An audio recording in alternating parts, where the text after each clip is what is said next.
My guest on this English segment of Radio Irava is a seasoned women's activist in US. Behjat Dehghan is a founder and president of WomenNC. She discusses her participation in the 2026 UN Commission on the Status of Women (CSW). She outlines the historical evolution of the CSW and highlights the significant role non-governmental organizations play in exposing human rights abuses, specifically contrasting authentic civil society with state-sponsored groups. A major focus is placed on the Iranian resistance movement, where Dehghan emphasizes that women's leadership is a practical reality rather than just a theoretical goal. She describes her work with an American youth association that bridges local student activism with international diplomacy to foster a new generation of advocates for gender equality. Ultimately, this interview frames the struggle of Iranian women as a global model for courage and leadership in the face of systemic oppression. Let's listen to it. We've got some fascinating source material today. We really do. We are drawing entirely from this incredibly revealing audio interview.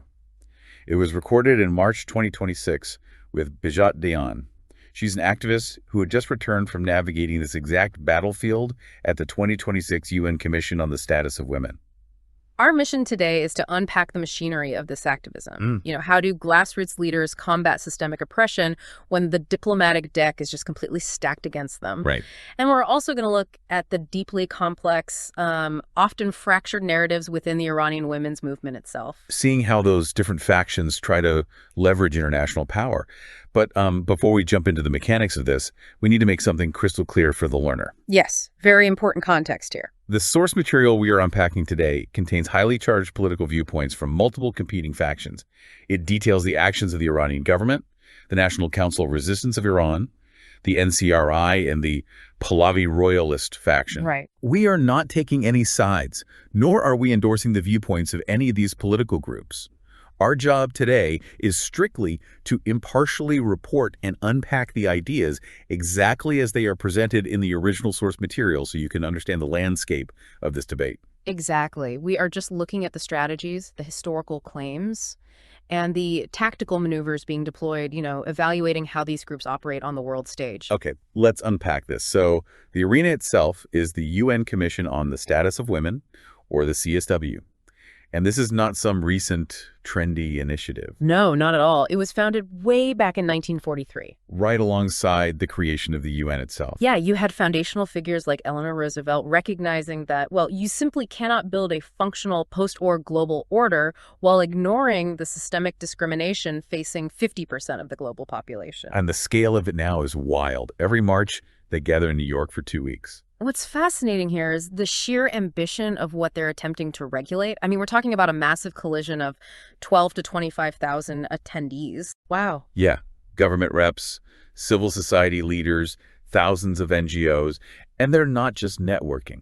They are targeting deeply rooted, incredibly harmful cultural practices that have operated unchecked for centuries. Right. The realities they are tackling are staggering. We're talking about the ongoing fight against female genital mutilation in certain African nations. They're addressing the crisis of child marriages, where, the moment a girl reaches puberty, her education ends, and she's essentially sold into domestic servitude. It's horrific. There are even discussions around practices where widows are entirely banished from society, just forced to live out their days isolated in specific temples. I mean, how do you even begin to draft international law that overrides centuries of entrenched local tradition? Well, you have to measure the progress in decades, not days. You're tracking institutional shifts. Right. For example, back in 1995 at the landmark Beijing conference, women made up 19% of parliamentarians globally. Okay. By this 2026 interview, Dehghan notes that number has grown to 24%. That's a real shift. Yeah, and you also see massive, measurable leaps in girls' education beyond primary school, which used to be the hard stop once puberty hit in many of these cultures.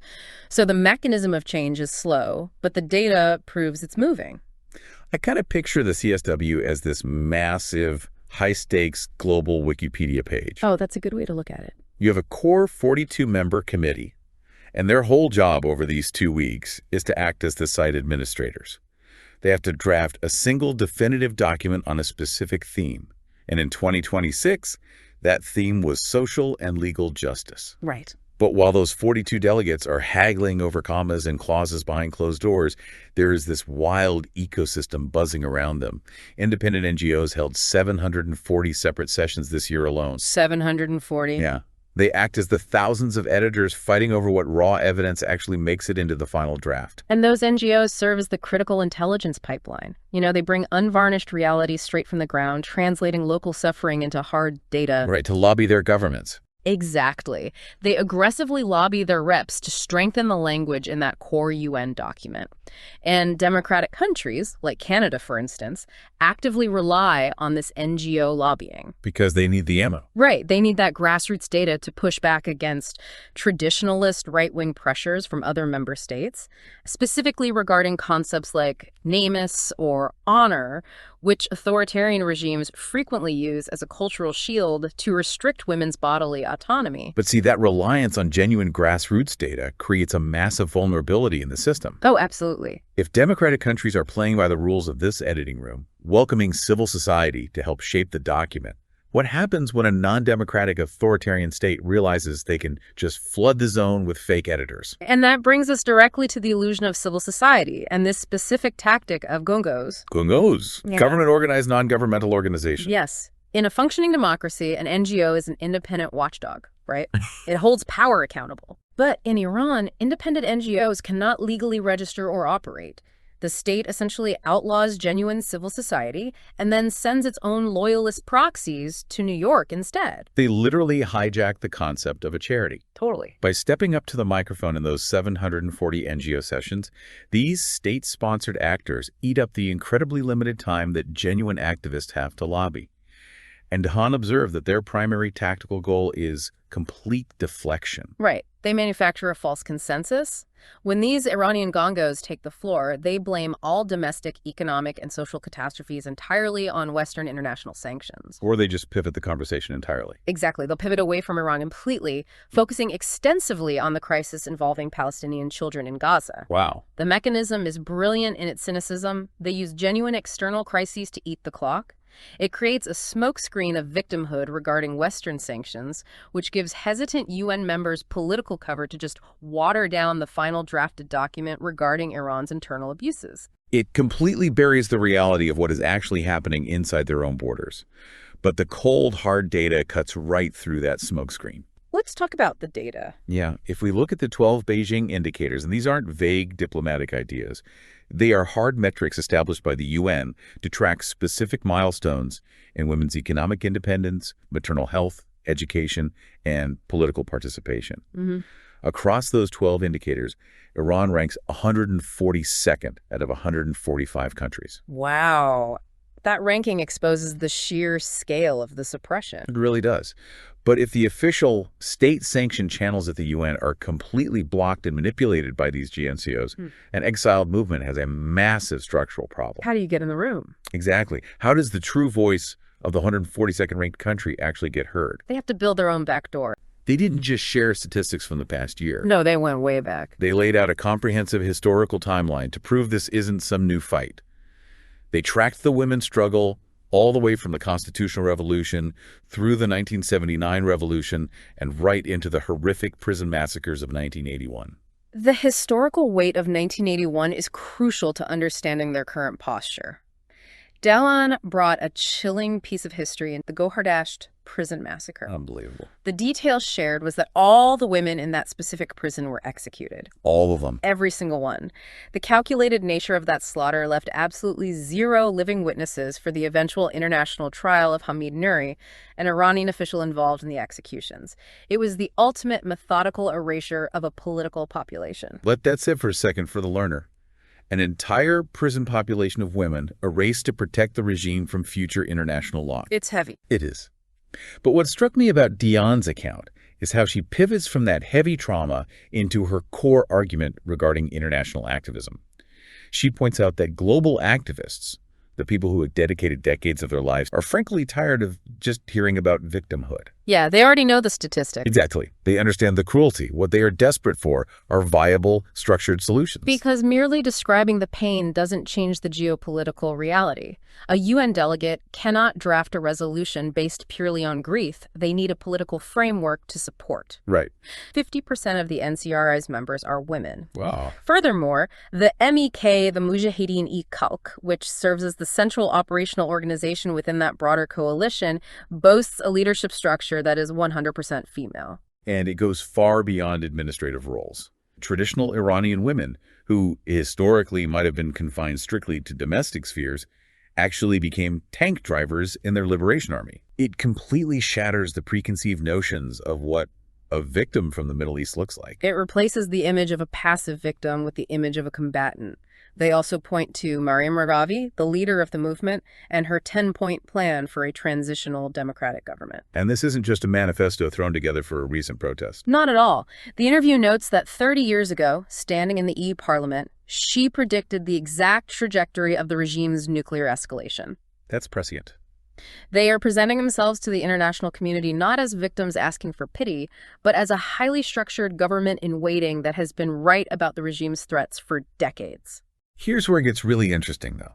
Because the Iranian diaspora, the millions of people living outside the country, is anything but unified behind a single solution. Oh, it is a deeply fractured ecosystem. And, as we transition into this internal conflict, it's vital to reiterate our strict neutrality. Absolutely. We are examining the deep political rifts exactly as the interviewee and the interviewer described them without taking a side in the dispute. Right.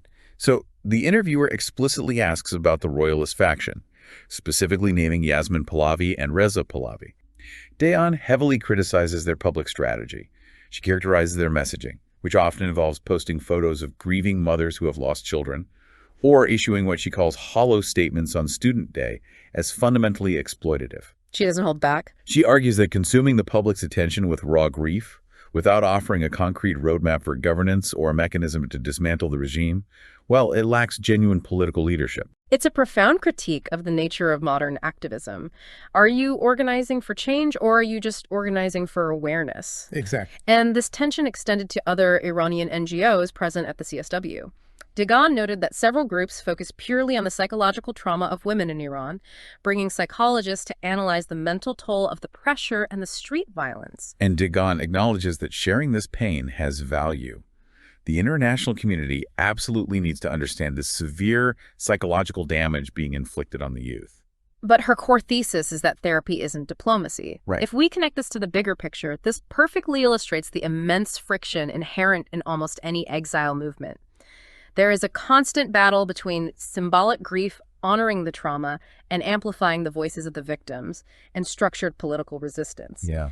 Dehghan argues that without a concrete political mechanism designed for regime change, all the trauma sharing in the world isn't going to alter international law or force the UN Security Council to act. It's the difference between raising awareness and wielding actual leverage.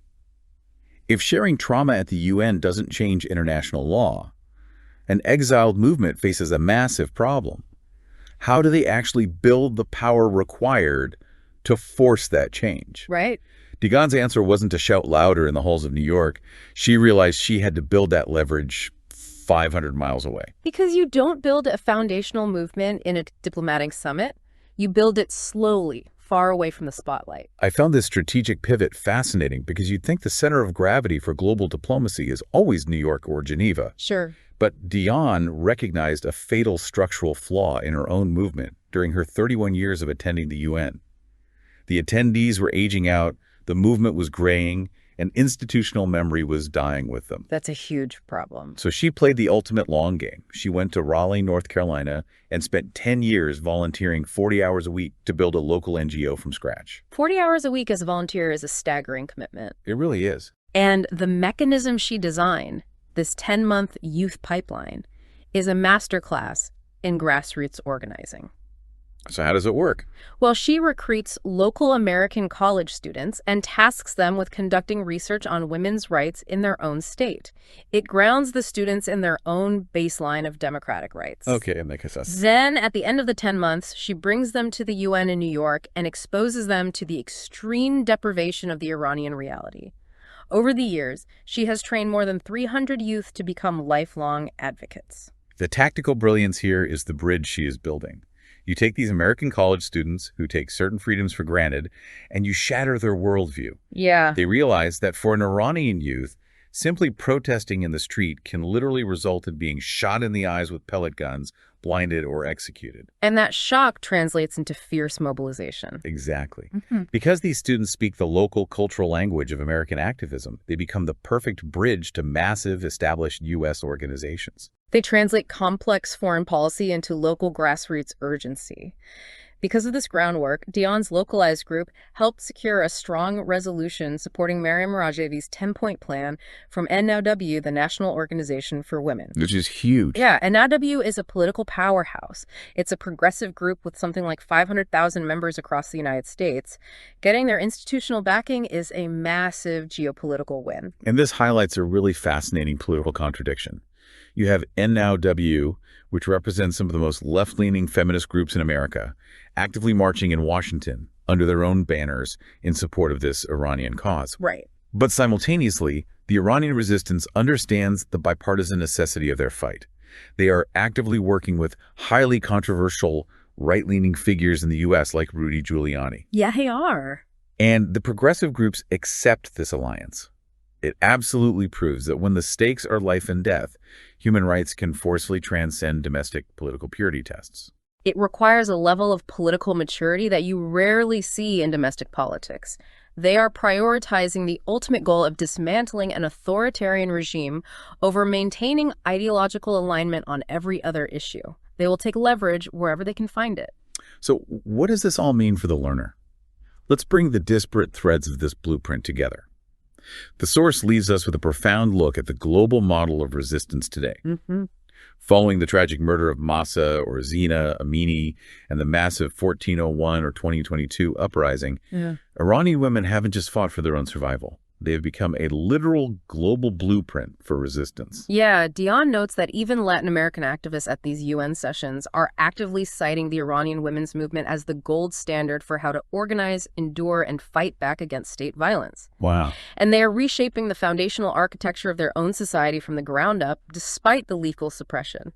The data shows that in Iran today, women make up 60% of university admissions. 60%. Yes, they are not retreating into the domestic sphere. They are the primary voices, the ones leading the chants, standing at the absolute forefront of the street protests. They are refusing to yield the public square. And as for Behjat Dehghan, right after this 2026 interview concluded, her next immediate stop wasn't another elite UN gala or a diplomatic fundraiser. No. She was heading straight to Meredith College, a local women's college in North Carolina, to give a presentation. She was going right back to the grassroots to recruit the next cohort of American students into her 10-month pipeline. It's incredible. It is such a vital reminder that global change isn't just happening in locked UN chambers, it starts in local classrooms. And, you know, the UN is constantly trying to draft this flawless architectural plan for global human rights, but the paper is continually bogged down by state-sponsored mirages and endless bureaucracy. Right. Which leaves us with an important question to ponder long after we finish today. What's that? In the 21st century, does the true power to change international law actually reside in the grand diplomatic halls of the United Nations?